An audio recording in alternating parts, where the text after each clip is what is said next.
O sea, donde intentamos pues un poco fundamentar lo que se resumió en el vídeo anterior, y yo seguiré un método, pues no puedo seguir otro porque es lo que hay con los medios técnicos que tengo, a menos que me hubiera puesto a fotografiar todas las páginas, a fusilar el libro, lo cual me parece que sería un atentado a la propiedad intelectual. Entonces, lo que puedo hacer es explicar el método que seguiremos y citar las páginas, dejar muy claro, me refiero a este, que es la base principal para conectar el expediente Royuela con el caso Villarejo. En estos momentos es lo más, puede que en el futuro aparezcan, y es a través del caso Estampa, del caso del fiscal Estampa, que fue descabalgado de su cargo. Era el fiscal que llevaba la acusación contra Villarejo, y claro, no era del agrado de la trama Gladio, a pesar de que de alguna manera venían parado, que ya veremos que es uno de los fiscales de la trama. Resultó que, siendo un fiscal conservador, les salió porque era un fiscal honesto. Y esto ya expliqué que puede pasar, que por ejemplo Mena es un fiscal de izquierdas, Carlos Jiménez Villarejo, el Villarejo bueno, también es de izquierdas. Conocemos casos de políticos de izquierdas que son personas honestas, aunque no compartan. El caso más famoso, quizá más conocido, es el de Anguita, ya fallecido. Y yo recuerdo un vídeo de una intervención de Anguita donde dijo que si un líder político era de extrema derecha pero no era corrupto, votad al de extrema derecha. Esto lo dijo Anguita. Yo tenía este vídeo enlazado en una de mis páginas y al final lo detectaron y el editor consideró que era demasiado escandaloso y lo quitó. Pero yo estoy un poco en esta línea, ¿no? Que el esquema derechas-izquierdas ahora no es operativo, podría ser operativo más adelante cuando recuperáramos la soberanía nacional. Entonces nos distribuiríamos por sensibilidades ideológicas, pero que es la de potencia ocupante, oposición nacional. Y en la oposición nacional puede haber gente con sensibilidad de izquierdas, de centro y conservadora. Pues bien, en el caso Estampa, resulta que tenemos un fiscal conservador y un poco llevado a su puesto con la aquiescencia del PP y del fiscal Mosch, que le sale rana, no lo controlan y lo tienen que tumbar. Y para que veamos que Gladio es transversal y que aquí funciona la oposición que acabo de decir y no la oposición derechas-izquierdas, en el descabalgamiento del fiscal Estampa colaboran, entre comillas, Dolores Delgado, la fiscal general del Estado, que está casada o es pareja oficial ya con el juez Garzón, el propio Villarejo, que califica a Dolores Delgado como su amiga, así de claro, y además hay audios de Villarejo con el juez Garzón, y en esto colaboran también en esta trama. Para tumbar a Estampa colabora una periodista de ACODAP, es una señora que es periodista de Confilegal y de otros medios de comunicación de Canarias, que se llama María Montero, y es militante de ACODAP, y con la especulación mía aparece la sigla ACODAP, juez presencia, y Vox.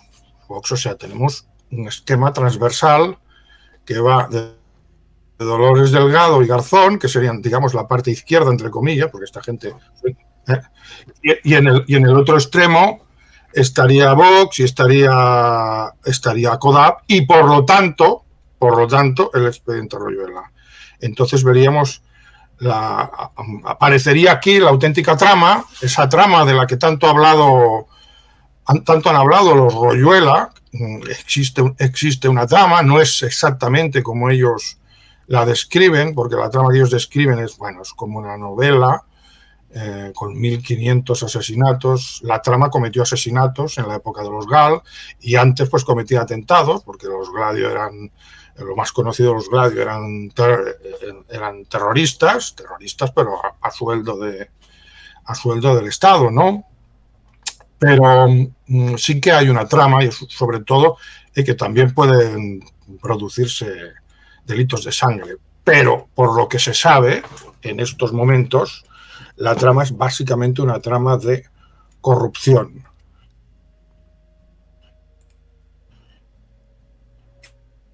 Y corrupción,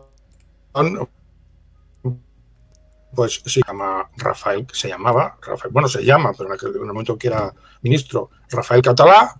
Rafael Català tiene conexión dentro de lo que es el PP con personajes como Ignacio Zaplana o Ignacio González, que fue encarcelado por corrupto, y ahí se decide que para frenar los casos que tiene el PP de Madrid, Gürtel, Lezo, Púnica, se les viene encima una oleada de casos y para salvar al partido pues tienen que controlar, y lo dicen así, hay reuniones grabadas, hay audios de Villarejo y audios que proceden de intervenciones telefónicas, que hay que controlar pues al juez que llevará los casos y a los fiscales. Y entonces hay una serie de audios donde hablan de que el juez Manuel García Castellón tiene que venir de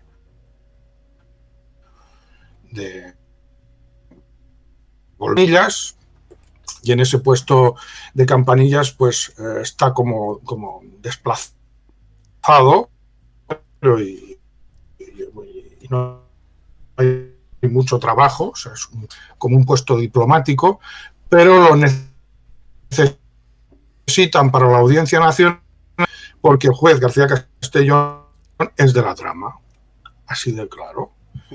Y entonces consiguen traerlo y colocarlo en el juzgado que va a llevar los casos. Pero bueno, el juez que había antes también era de la trama, lo que pasa es que se quiere ir porque se quema. Las cosas que llega a hacer Diego de Gea son, en fin, de manual de la trama Gladio, y él se quiere ir, se quema mucho, pero pide largarse, y entonces en su lugar van a colocar a este Manuel García Castellón. Y también se trata de controlar a los fiscales. Y entonces es cuando aparece este famoso fiscal Maza, que es el que va a citar al vice Pérez en aquel famoso audio, y este va a ser fiscal general del Estado, ya tiene unos antecedentes que lo vinculan con la trama. Este nombrará al fiscal Miguel Moix, creo que es en Panamá, y tiene que dimitir.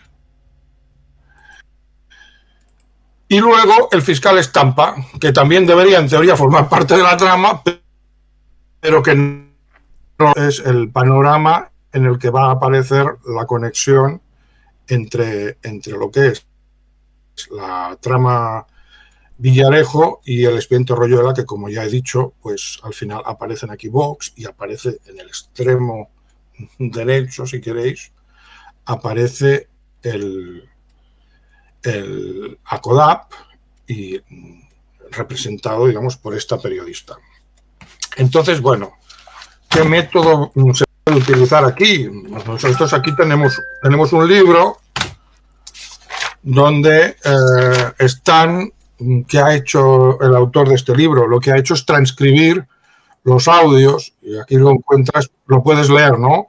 Los audios donde aparece, o sea, la fundamentación de lo que digo, y ahí cada cosa que dice el libro queda fundamentado en la transcripción de los audios. Entonces, ¿qué podemos hacer aquí? O sea, cuando me dice cómo fundamentas todo lo que dijiste en el directo anterior, pues lo único que puedo hacer para fundamentarlo es remitir a la página y en un momento dado pues leer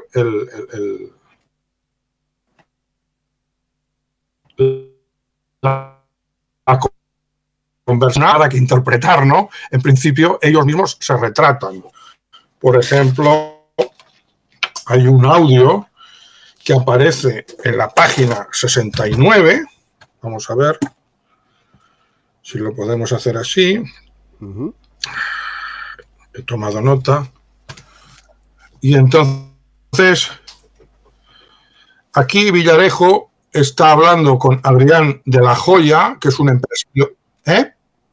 Dime. Todo bien, continúa. ¿Hola? Sí, es que StreamYard, ya sabes cómo funciona StreamYard, y cada vez coge más lag, entonces a ti te llega mi audio más tarde, pero te oigo perfecto, y te oímos. Hay veces que hay unos pequeños cortes, pero que no es tuyo, ¿eh? Es StreamYard, que a mí me tiene manía. Pero bueno, continúa, que se está oyendo bien. Corto y cambio, sigue, Jaume. Bueno, vamos a hacer un ejemplo de aplicación del método que se me ha parecido el más oportuno, porque ya digo que otra cosa sería empezar a fotocopiar páginas, pero eso sería una vulneración de la propiedad intelectual. Entonces, por ejemplo, esto es un audio del 17 de febrero de 2017, donde Villarejo está hablando con un empresario que es amigo suyo y que forma parte de la trama, que se llama Adrián de la Joya. Os leo lo que dice Villarejo. Si al final sale Mosh, eso me tranquiliza mucho. Sería la polla. Bueno, Villarejo es muy zafio, o sea, su lenguaje es el de un mafioso, porque realmente, en cierto sentido, lo es. No es un mafioso normal, es un mafioso sui generis, pero habla así, ¿no? Sería la polla. Teniendo al fiscal anticorrupción y al fiscal general, ya por lo menos equilibramos un poco toda la debacle que tiene el hijo de puta del gato. Se está refiriendo, cuando habla del gato, se está refiriendo al CNI. Porque aquí hay un enfrentamiento entre esta trama Gladio, como dije en el vídeo anterior, en España la trama Gladio era todo el Estado, hasta el gobierno. Entonces, claro, aquí había como un choque, una rivalidad con el CNI, que es el que debería desempeñar esas funciones. Pero la trama Gladio se ha heredado de la etapa anterior y entonces sigue viviendo y sigue gobernando España en la sombra. Y ya digo, a veces colaboran con el CNI y a veces chocan. Hay también momentos de colaboración, cuidado. Pero aquí resulta que Villarejo pues tiene un enfrentamiento personal con Félix Sanz Roldán, que es el director del CNI. Y aquí le llama el hijo puta del gato. Y cuando habla del gato se refiere a él y luego añade cabrón. Y con buena polla bien se folla, dice Villarejo. Dice, ya nos gustaría a nosotros, o sea, si todo le sale bien, dice, ya nos gustaría a nosotros la que podríamos liar. Se quedaría España como un erial. Un erial ya sabéis que es un desierto, o sea, lo saquearían todo. O sea, este es el cabecilla de lo que llaman la policía patriótica. Pero claro, dice que estos organizaron una operación. Ostras, bueno, serán los mafiosos, pero servían a España. No nos engañemos. El señor Villarejo, cuando gobierna el PSOE, trabaja para el PSOE. Y cuando gobierna para el PP, pues trabaja para el PP. O sea, es así, no tiene lealtades, él se mueve por dinero.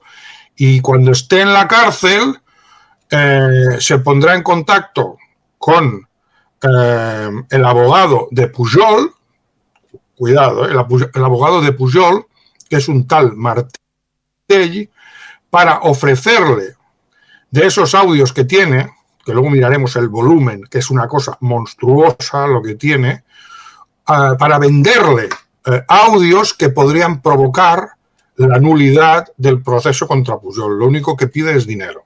Y esto es la policía patriótica. Esto está documentado. Vamos a ver. Si tengo aquí la nota. Esto está en la página 408-409.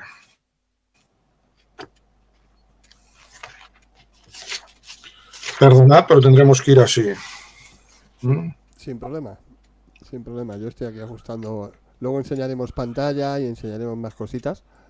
Pero busca tranquilo. Sí. Bueno, aquí os voy a leer una página de...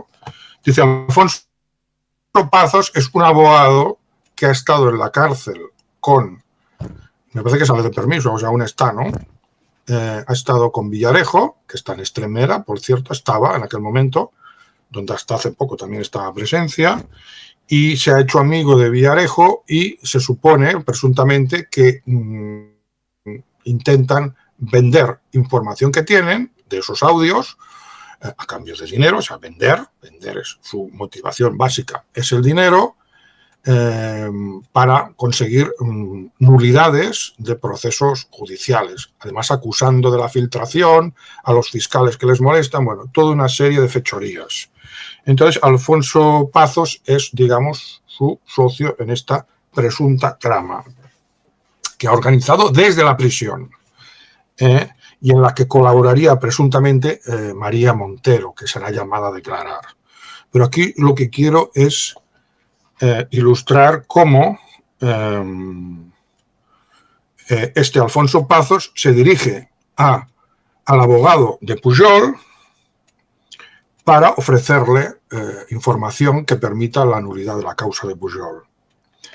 Y entonces aquí tenemos a la hermana de Pazos, se le ha intervenido el teléfono y ella dice, ahora habla la hermana de Pazos, pues a lo mejor tengo gran suerte de coger un pelotazo, pero de muy gordo, muy gordo, muy gordo, porque esperan sacar 5 millones de euros de todas estas ventas. Hermana, si Dios quiere y sale viento... No, está hablando él, perdona a su hermana. Hay que esperar un poco, pero a lo mejor llega. En eso estamos, hermana. Este viaje, Alfonso va a dar un pelotazo de muchos, muchos, pero muchos. En otro diálogo precisaría, ahora habla el autor del libro, en otro diálogo precisaría más adelante también a su hermana. Un pellizco gordo, 5 millones de euros. Es María Ascensión quien llamó, por ejemplo, al despacho de Cristóbal Martell, abogado de Jordi Pujol Ferrusola, el 3 de agosto de 2020, para contactar de parte de Villarejo al letrado. Tengo que hablar de un tema del señor Villarejo porque es muy importante. Estos son palabras de él. Y ahora sigue hablando, sigue escribiendo el autor del libro. Martell estaba de vacaciones y la mujer que atendió la llamada dijo que si le dejaba el teléfono intentaría localizarle. Y el otro dice, sí, porque es muy importante. Es algo que le concierne y es lo que me ha dicho el señor Villarejo, que está con mi marido en Estremera. Yo le voy a dar el teléfono de mi marido, que es Alfonso Pazos. O sea, está llamando a Cristóbal Martell, la mujer de Alfonso Pazos. Esto está en las páginas 408-409 del libro y pone de manifiesto que Villarejo no se mueve. Esto de la policía patriótica es una falacia, porque él lo que quiere es dinero y cuando lo meten en la cárcel amenaza al Estado, quiere vengarse y si es necesario pues le vende información a los Pujol para conseguir la nulidad de sus causas. Esto es un ejemplo. Después aquí tenemos del mismo 17 de febrero de 2017 un empresario que se llama Alberto Pedraza que explica a Villarejo la supuesta calidad de su relación con Moix. Moix será el fiscal anticorrupción. Moix es nombrado por Maza, el fiscal que nos tenía que enseñar en teoría.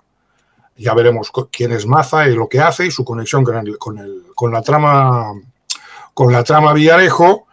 Es el fiscal que, a su vez, esperando del fiscal Estampa que lleve el caso como él quiere, pero le sale rana, ha sido nombrado por Maza y aquí Alberto Pedraza, que es un empresario con mucha influencia, porque en esta trama hay también empresarios, y además empresarios del IBEX, empresas del IBEX, está toda la oligarquía económica financiera apoyándose en la trama radio para manejar el Estado a su antojo y encubrir sus corruptelas. Y aquí tenemos a este Pedraza, que es un empresario, y aquí vemos cómo Pedraza habla con el capo de esta mafia llamado Villarejo. Moix, el fiscal, tiene una relación, Moix conmigo tiene una relación de la polla.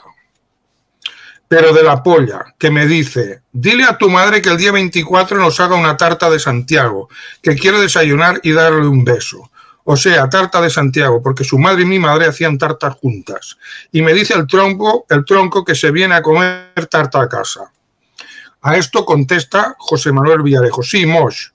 Si Moix es el fiscal anticorrupción, que yo ojalá lo sea, el 90% será obra tuya. O sea, está diciendo que al fiscal Moix, si llega a ser fiscal, porque en ese momento aún no ha sido nombrado, será gracias a la influencia de este Pedraza que forma de la parte de la trama. Dice Pedraza, no, el 98%, dice Pedraza. Pues el 98%. O sea, aquí tenemos a un empresario alardeando de que al fiscal anticorrupción de Madrid lo ha colocado prácticamente él. Pero lo nombrará Maza. Lo que pasa es que él se ve que ha utilizado sus artes, Gladio, para conseguir esta finalidad. Estos son el tipo hay algunos mucho más fuertes, ¿no? Pero aquí quiero que veáis cómo funciona la trama. Son amigos, quedan a comer, deciden qué juez llevará un caso, qué fiscal llevará un caso, y si alguien se sale, no responde a sus expectativas, pues se le monta un escándalo a base de informaciones falsas, se intenta pues difamarle y, como en el caso Estampa, pues se le descabalga y deja de ser el fiscal que llevaba el caso Villarejo, y además eso ocurre unos días después de que el fiscal Estampa entre en la celda para hacer un registro en la celda de Villarejo, buscando pruebas de esa trama que hemos dicho, de que intentaban vender información, etcétera, etcétera, desde la cárcel, lo que he dicho del Cristóbal Martell y de los Pujol, y lo primero que dice el Villarejo es: a ti todavía no te han echado, debéis tener muy acojonada, esto me lo sé de memoria, no hace falta citarlo, eso se me ha quedado, debéis tener muy acojonada a mi amiga Lola. Y Lola es la fiscal general del Estado. O sea, que un tío que está preso, le viene el fiscal a hacer un registro y el preso está amenazando al fiscal. Lo tienen que reducir los funcionarios porque prácticamente se abalanza sobre él. Pues bien, pocos días después, el fiscal Estampa, el que había hecho el registro, que llevaba el caso, es removido de su cargo. O sea que la amenaza funciona. Y luego tenemos las conversaciones de Villarejo con Garzón, que es el marido de la Dolores Delgado, o sea, de la fiscal general que ha hecho esto. Y aquí tenemos, es que todas estas conversaciones grabadas, es que no hay nada que interpretar. Son una trama mafiosa, pero así de claro. Así de claro. Que yo sepa, no cometen asesinatos. Esto forma parte de la película Expediente Royuela. Las familias que no quieren moverse del sofá. Pero sí, sigue. Es que han lanzado un mensaje de voz. Voy a quitar los mensajes de voz con vuestro para que no nos molesten. Un momentito. Ahí, perdón. Sigue. Esto, vamos a ver. Por eso el Expediente Royuela, sí, lo que hemos dicho la semana pasada, por eso el Expediente Royuela siempre ha sido tan creíble, porque se basa, bueno, no sé si se basa, pero realmente estas tramas existen, estas comunicaciones, no por carta, eso ya no me lo creo yo, ni con manuscritos. No, es un trama. Sí. ¿No? Sí. Digo que excepto que se comuniquen por manuscritos y estos detalles tan absurdos que ellos decían, la trama existe, esta red existe, el dinero manda, y este tipo, Villarejo, desde la cárcel, parece ser que es capaz de seguir manejando, porque si al fiscal le quitan de su cargo después de lo que acaba de pasar, estando en la cárcel, pues es porque sigue manejando hilos. ¿Qué sabrá este tío? ¿Qué tendrá? Bueno, ya lo ha dicho él, ¿no? Que tumbaría a España si se sabe todo lo que él sabe, todo lo que él tiene. No sé. Bueno, el director del CNI ha dicho que los audios de Villarejo son 32 terabytes de información. Y eso significa, si esto se llevara al papel, 12 tráileres. O sea, ahí está toda la historia de la democracia, porque lo ha grabado todo y también tiene libretas, anotaciones. Está toda la historia de España, la intrahistoria de España, de una España gobernada por una oligarquía en una falsa democracia y, en fin, todo lo que explica el expediente Royuela, la mayor trama de corrupción, todo esto que dicen, evidentemente no es algo que esté promoviendo Mena, es precisamente aquello a lo que Mena se opone, porque resulta que en el año 1995 se fundó la Fiscalía contra la Corrupción y la Criminalidad Organizada, y esto fue una innovación en Europa. ¿Sabéis quién lo promovió, no? Pues Carlos Jiménez Villarejo, el Villarejo bueno, y el fiscal José María Mena Álvarez. Ellos promovieron esta fiscalía, y esta fiscalía en Barcelona y en Cataluña, con los antecedentes de que Mena ya se había enfrentado a una mafia, que es también una ramificación de Gladio, que es el pujolismo, como ya expliqué, y entonces con la garantía de honestidad que esto supone, para Mena, se llega a esta Fiscalía Anticorrupción. Y entonces resulta que por las mismas fechas, no, el mismo año, cuidado, el mismo año resulta que Margarita Robles se la coloca en el Ministerio del Interior, creo, de Defensa, ahora no recuerdo muy bien, con la misión, porque claro, ha habido un escándalo tremendo con el tema de Luis Roldán, el GAL y los fondos reservados, y el gobierno del PSOE, que ya está agonizante, porque son los últimos años, coloca a Margarita Robles para que ponga un poco de orden ahí, ¿no? Y Margarita Robles intentará cesar a Villarejo, o sea que Villarejo ya tiene su trama montada en el año 1995, cuando se funda esta Fiscalía Anticorrupción.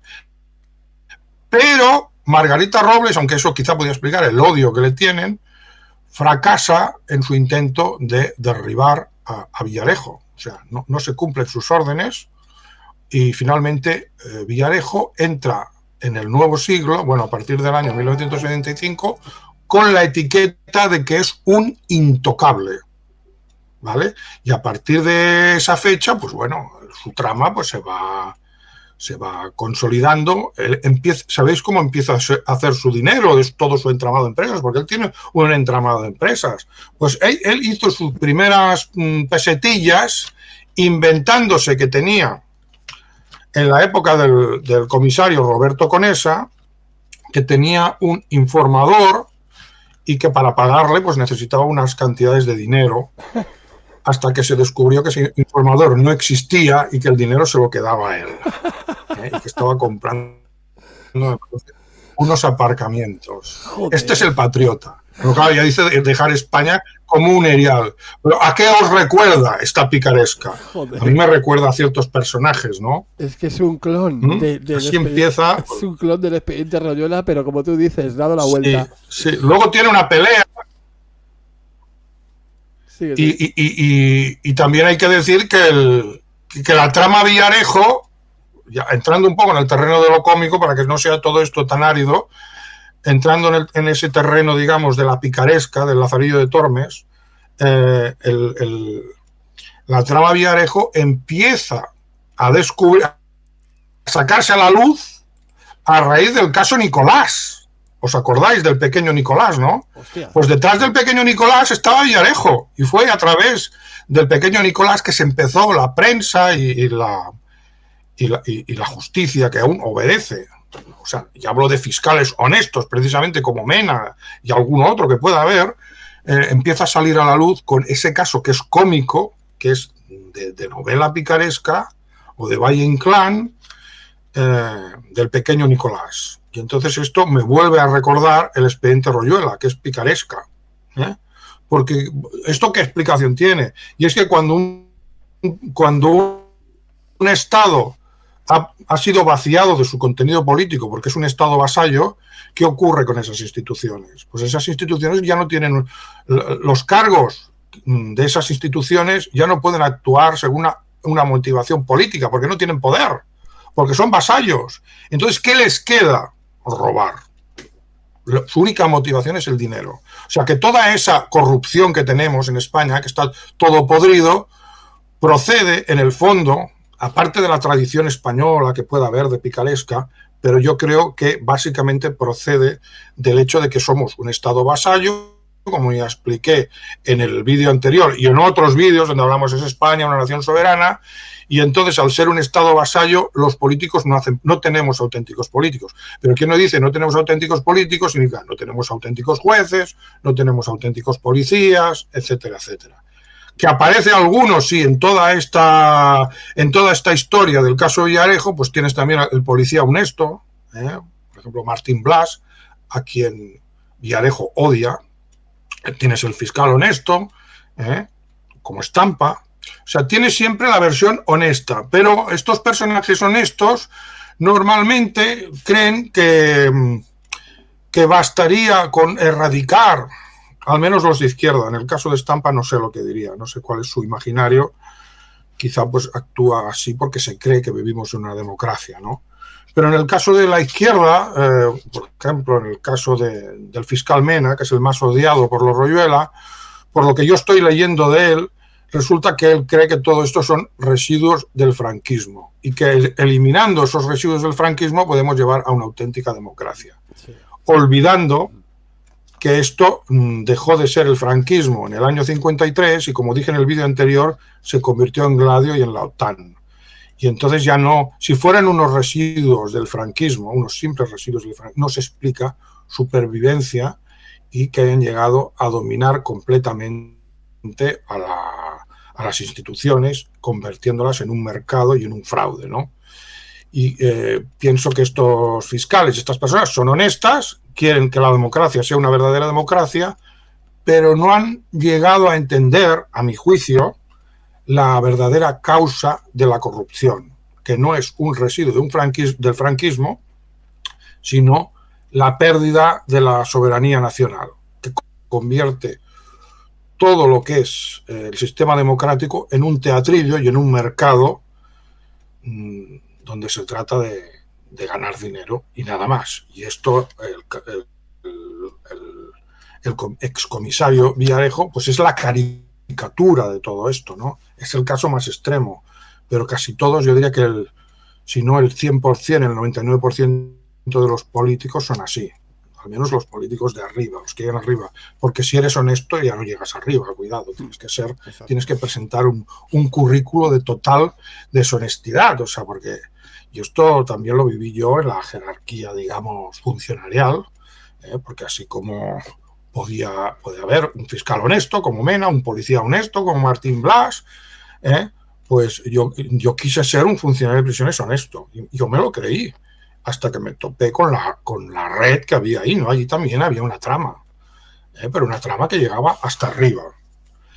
Y una cosa puedo decir, yo en prisiones he visto subir a los peores, pero los funcionarios más preparados y más honrados que vi, que pude conocer, esos no subían, esos se quedaban en la base. ¿Por qué no le interesa a una jerarquía, digamos, funcionarial, un funcionario honesto? Porque un funcionario honesto y que suba por propios méritos, que no deba favores y que quiera cumplir la ley, es muy peligroso.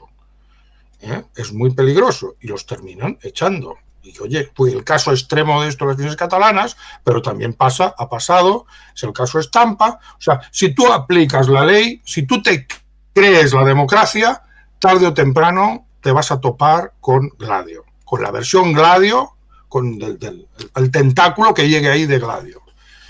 Y eso convierte a nuestra democracia en una falsa democracia. Y es el problema principal. Entonces diremos, nos estamos alejando un poco de la finalidad de este directo, pero también, aparte de citar páginas y se trata de contextualizarlo para que la gente entienda de qué estamos hablando. Yo dije en el vídeo anterior, esto es un dato muy importante, porque la diferencia entre entre Gladio en España y en el resto de los países de Europa, dije que era el hecho de que aquí Gladio era todo. O sea, no era una estructura paralela que vivía de espaldas al Estado, debajo, un deep state, sino que el deep state era todo. Y cité la fuente, ¿no? La fuente es este libro, que es una tesis doctoral sobre Gladio.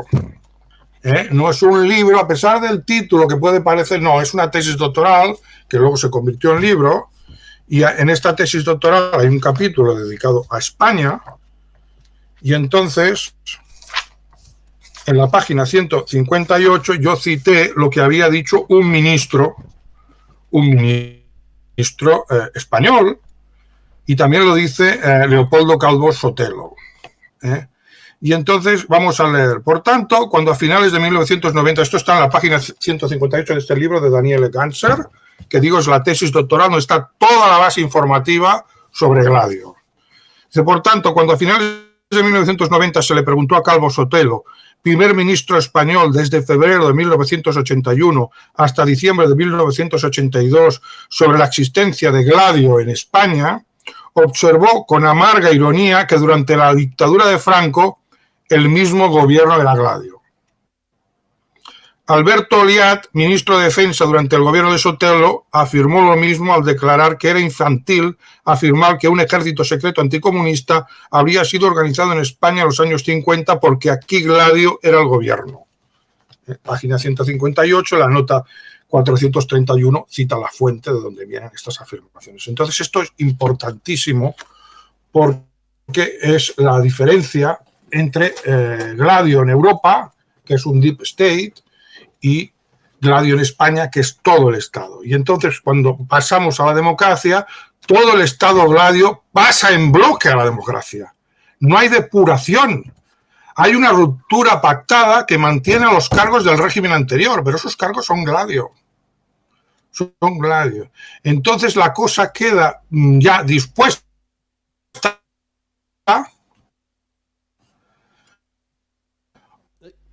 Evidentemente, hay un pacto con el PSOE, el aparentemente de izquierdas. Ya expliqué que a Estados Unidos, tener Estados Unidos en España, vendrían de un hicieron, pues Gladio.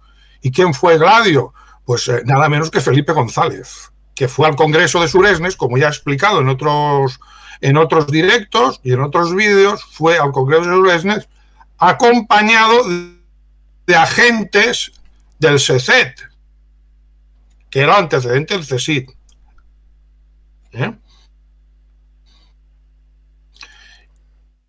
Y con todas las garantías, partido de izquierdas, que tenía que ser, digamos, más bien de izquierdas, de trabajadores y tal, del sistema atlántico, y con la complicidad total del PSOE, Gladio, el Estado Gladio español, entró tal cual en la democracia. Y cuando digo el Estado Gladio, incluyo grandes empresas que son las que controlan las instituciones, ¿no? Y que utilizan a Gladio para sus fechorías. Entonces, ¿qué significa todo esto? Pues es obvio que la trama existe, pero no es la que dice el expediente Royuela. Claro. O sea, el expediente Royuela formaría parte de la trama, porque ya sabemos que Alberto Royuela era un Gladio. Y todo lo que hace el expediente Royuela son caricaturas, de lo que Villarejo ya es una caricatura, pues informes falsos, campañas de difamación. ¿Qué hace el expediente Royuela? Pues atacar al único fiscal, bueno, no al único, a uno de los pocos fiscales honestos que ha ido contra las tramas de corrupción, que es precisamente el fiscal Mena, y convertir a Mena en el jefe de una organización criminal. Total. Cuando la organización criminal es justamente aquello a lo que el expediente Royuela Ay, ya está viendo cortes. Un momento, Jaume, perdóname, hijo. Corrupción. A ver, un segundo. Un segundo, Jaume. Que estoy viendo aquí que he detectado. Vale, parece que ya se restablece. O sea, es que estaba viendo un pequeño corte. Retrocédeme a lo que has dicho hace 2 minutos como mucho.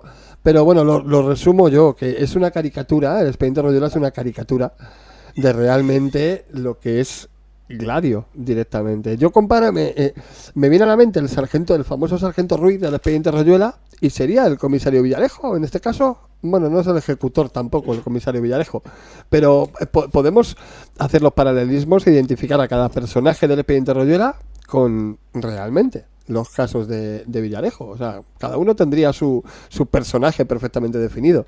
Por eso es tan increíble, me cago en su padre. Sigue. Un poco sí. Sí. No sé si os habéis fijado un dato que vincula, aparte de la vinculación que está aquí demostrada en el libro de Ernesto de Kaiser, en la que ahora entraremos, pero hay algo que es sorprendente y muy fácil de comprobar, y es que en el canal de Santiago Royuela, los vídeos populares sabéis que se jerarquizan por el número de entradas, ¿no? Tengo entendido, yo no sé mucho de YouTube, pero va así, ¿no? Entonces, el vídeo más popular del canal de Santiago Royuela, que es el canal más potente del expediente Royuela, es el vídeo del 11M. Cuidado, es el que me parece que tiene 100.000 entradas. Una cosa así, 100.000 visitas. Creo recordar, entonces, en ese vídeo, pues, ¿qué se defiende? Pues la versión del 11M que dio Villarejo. Vaya. Villarejo. Y esto es brutal. ¿Por qué? Porque cuando una jueza que quiso reabrir el caso, que es Coro Cilián, ¿quién se encargó de difamarla y volverla loca? Villarejo. Y sobre esto hay artículos publicados, y esto es quizá la prueba más contundente de la vinculación entre el expediente Royuela en su ideología, a nivel de personas y tal, lo tenemos documentado aquí, pero desde el punto de vista ideológico está muy claro de qué lado está el expediente Royuela. Está del lado de Villarejo. Y Villarejo está contra una jueza honesta que quiso reabrir el caso, y él se encargó personalmente de volverla loca, y ahora está encerrada en un psiquiátrico. Sí, de Coro Cilián hemos hablado en alguna ocasión. Y yo me hago una pregunta, Jaume. Esta gente que es tan peligrosa, que tienen tentáculos en todos los lados, que tienen acceso a... ¿Qué les habrá podido pasar a los Royuela? ¿Que no lo han hecho bien? ¿Les han utilizado? ¿Les han abandonado? Porque, claro, esto da explicación, lo decíamos la semana pasada, a que tanto Presencia como los Royuela tuviesen esa impunidad de decir que no les cierren los canales de YouTube, esa chulería, esa arrogancia, daba la sensación de estar súper protegidos. ¿Y cómo es que cómo están en la cárcel? ¿Les han abandonado? ¿Se podría decir así? No sé, como opinión, ¿eh? No, esto no es ninguna conclusión, pero es una reflexión que me viene a la mente. Dime. También Villarejo... Sí. Dime, no. También Villarejo está en la cárcel. Pues es que llega un momento en que siempre terminan topando con algún juez honesto, ellos manipulan y tienen la trama, pero la trama no lo domina todo. Lo que hay que preguntarse es cómo han podido durante todos estos años hacer lo que han hecho, y es ahora cuando parece que la justicia empieza a reaccionar. Y además ha habido jueces que la misma Dolores Delgado, para quitar de medio a Estampa, utiliza las denuncias que pone María Montero, que es de ACODAP. Y entonces, aquí hay que ver que la trama, afortunadamente, no lo domina todo. Y los jueces de la trama pueden hacer muchas cosas, pero también tienen que disimular. O sea, es que si no fuera así, nosotros ya estaríamos muertos. Eso por el simple hecho de denunciarlo. No te quería hacer la pregunta esa trama existe. tan directa, pero estaba pensando en eso. Digo, ¿cómo estamos vivos nosotros pudiendo contar esto? Sí, sí, sí. Efectivamente, porque la trama es una trama, pero no lo domina todo, ¿eh? Y siempre se puede encontrar, pues eso, con un policía honrado, con un funcionario de prisiones honrado, con un fiscal honrado, con un juez honrado, con un político honrado. Y entonces, además, hay peleas entre ellos, porque esta trama también tiene sus clanes, tiene sus nódulos, no es una cosa uniforme. Y, por ejemplo, cuando gobierna el PSOE, Villarejo trabaja para el PSOE, pero luego hay un cambio de turno, llega al partido el PP y entonces él trabaja para el PP, pero claro, el PP y el PSOE están, entre comillas, enfrentados. ¿En qué están enfrentados? No en la ideología, no. Están enfrentados en el reparto del pastel. Claro. Y ahí hay auténticas peleas. Son por el dinero, pero son peleas reales. Son peleas reales y de ahí se filtran cosas, aparecen denuncias y entonces la ruedecita de la justicia empieza a funcionar. Ellos se plantean pues quitar a este fiscal y poner otro, quitar a este juez y poner otro que nosotros lo controlamos o que es de los nuestros, y el juego es este. Entonces sí, la pregunta es ¿qué lugar ocupa el expediente Royuela en toda esta trama, ¿no? Pues un lugar secundario, o sea, están, digamos, yo diría en la escala más baja, ¿no? De todo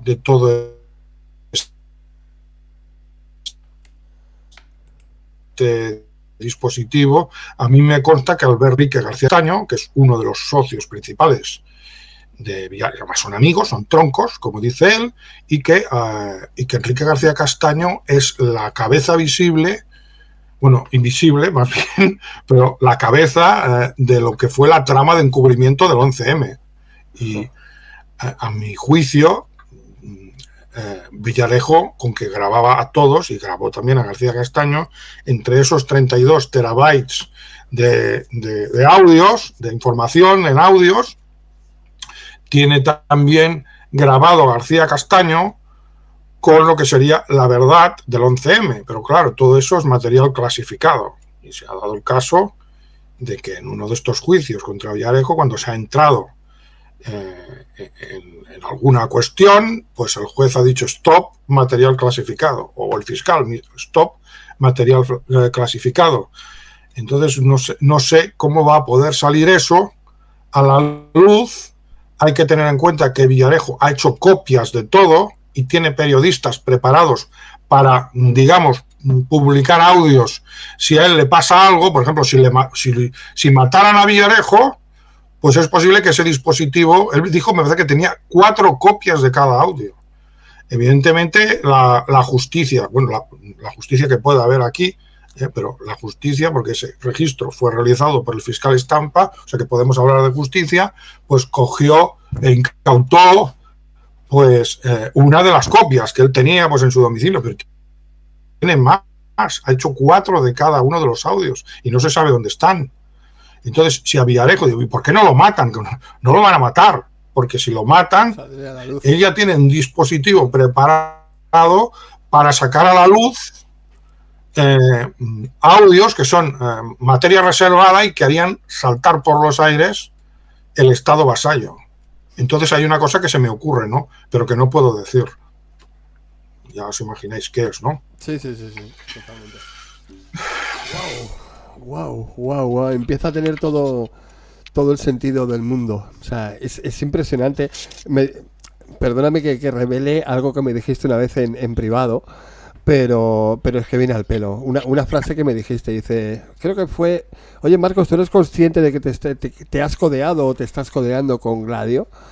Al principio, antes de hacer todos estos directos. Y me dijiste en el sentido malo, no que seas amigo de ellos, sino que te estás enfrentando. Y no era yo consciente, creo, lo digo medio riéndome, pero de la gravedad de todo esto. Lo que pienso, para lo que les ha servido esto Royuela, es para lo que hemos comentado muchas veces, para marear a la, entrecomillo, aunque no pongo la cámara porque se entrecorta, estoy entrecomillando, para entretener a la disidencia y tenerlos distraídos con unos salvadores, con unos héroes que algún día van a salvar a España como presencia y el resto comiendo palomitas y mandándoles dinero. Para eso sí que les ha servido y para restar credibilidad a la misma. Ese sí, no sé si buscaban ese objetivo, pero ese se ha cumplido, desde luego. Su objetivo, aparte de hacer dinero, porque ya sabemos que aquí siempre el dinero es omnipresente, el objetivo era confundir completamente, enviando en la dirección contraria a la resistencia, ¿no? Ir contra el fiscal Mena, que es un fiscal, uno de los pocos fiscales honestos, y que quizá si le dijéramos hay que salir de la OTAN, pues él quizá diría que sí.